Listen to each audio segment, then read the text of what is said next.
protect yourself and your family from unexpected challenges. Consider accident-only income protection. Click the link in the description to find out more. Hey, Greg, you wish for a little more action? I do wish for more action, Mike. As you wish, Greg.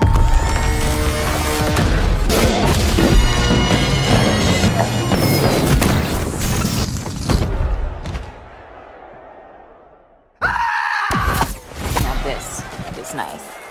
You got 2 wishes left. Boxing King Media in association with Riyadh Season.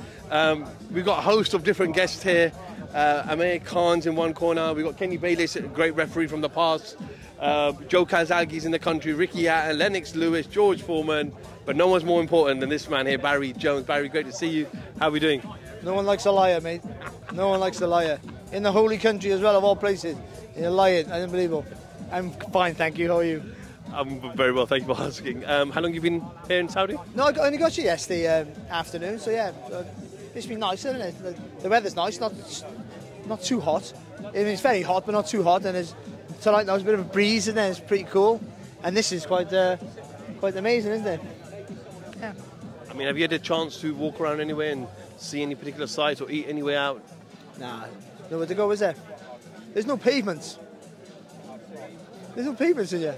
There are obviously pavements, but I mean, I jumped in a car with somebody, not a random stranger, somebody I know, and it was horrific. I mean, it was like a lottery to save your life with the traffic. So yeah, but I haven't seen so much, but tomorrow I'll have a look. Barry, what have you made of the whole kind of marketing and the push that Saudi Arabia have expensed towards this Fury and Ngannou fight? Well, they've gone all out, like they do every time they do an event here, and we know what to expect, don't we? They go all out, and whether you're for it or against it, that's your own personal preference, but it is what it is, and we're here now, and we have to enjoy it. So it's been fine. Everyone's been hospitable, and the fighters are getting massively paid. Adelaide and Wardy are getting more money than they've ever got before. I mean, by considerable amounts. So that's fantastic for them. And Fury's getting a fortune for getting in the ring with a novice. And Francis Ngannou's getting an absolute fortune for doing something he's never done before. So everyone's winning, I guess. Tyson Fury's obviously had a full camp. He's flown his nutritionist over. He's had sparring partners for a good 12 weeks as well. So even though it is a non-boxer that he's fighting, he's taking this very seriously. Well, you've got to, because what happens if he loses? What happens to his career? His reputation, boxing's reputation. If our number one heavyweight on the planet, which he is to almost everybody's eyes, was to lose against a guy who's never boxed before. Forget about how good he is in the UFC. That's a different sport. So if he gets beat by him, what does that say about him? It says he's not very good. The pressure's on him massively. He has to get it right, and he can't only just win. He has to win in impressive fashion. I don't see what. So there's pressure there. So he should be prepared. He should be anxious a little bit about it. On paper, this is a walk in the park for him, and it should be. And I think it will be a walk in the park for him. But there's always that caveat in a combat sport that anyone can hurt you, and if a guy who rushes him does anything you just don't know, or Fury closes his eyes and makes a mistake, it'll take that for him to lose. But we've seen crazy things in this sport, so you've got to be prepared. So, and he will be. Listen, as much as Fury jokes and laughs and gets out of shape, when it comes to fight time, it's his business, it's his life. He knows what he's doing. He takes it serious. Whatever he's telling you, he'll get it right on the night. And this is not a test. But what is the pressure of what comes next. What we've been promised next. That holy grail of being the unified champion. We haven't had many of them since the perforation of the world title belt, especially in our marquee division. And we're so close to getting it now that if he slips up against a guy who's never boxed before, well, come on. That was it.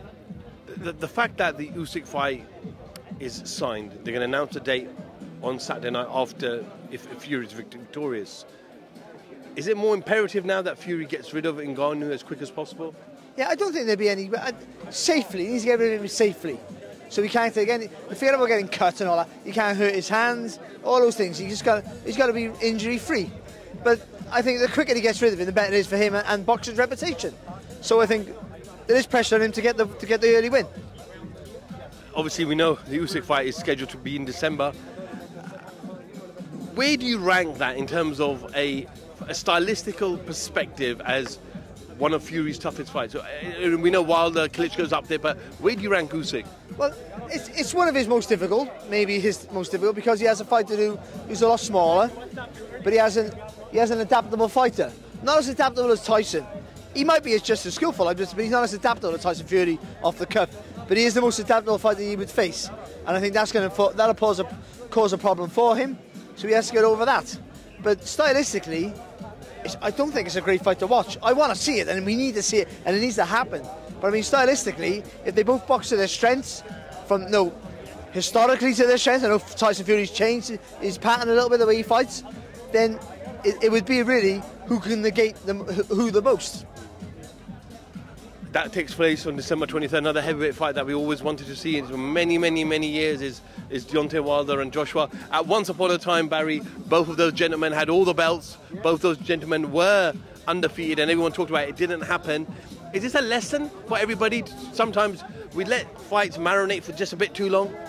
Yeah, well, we do, and I know people do usually when they're novices. Then we get the title status first, then we fight them off, and I don't always think that's a great thing.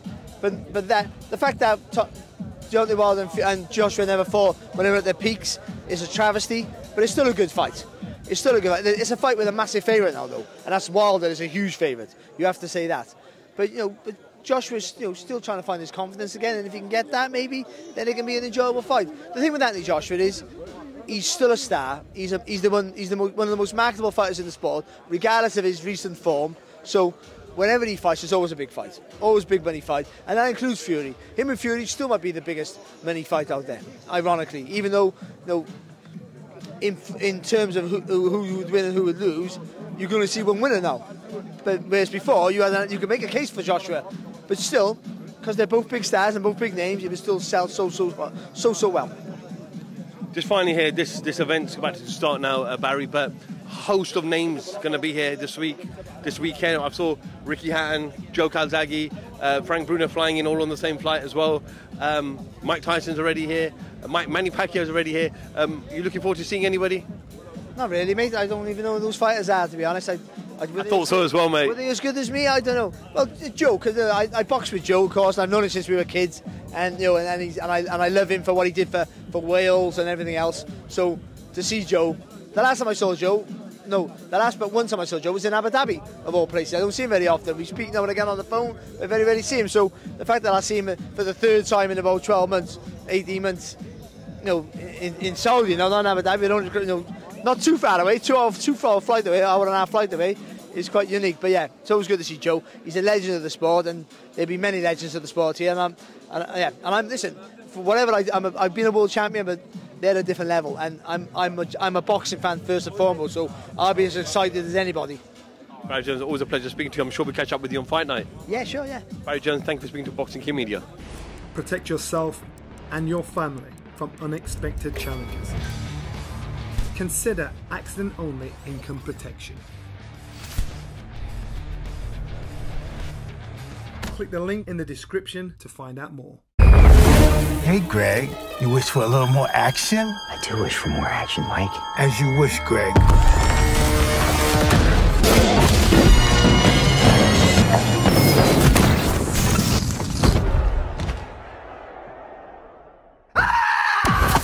Now this is nice. You got 2 wishes left.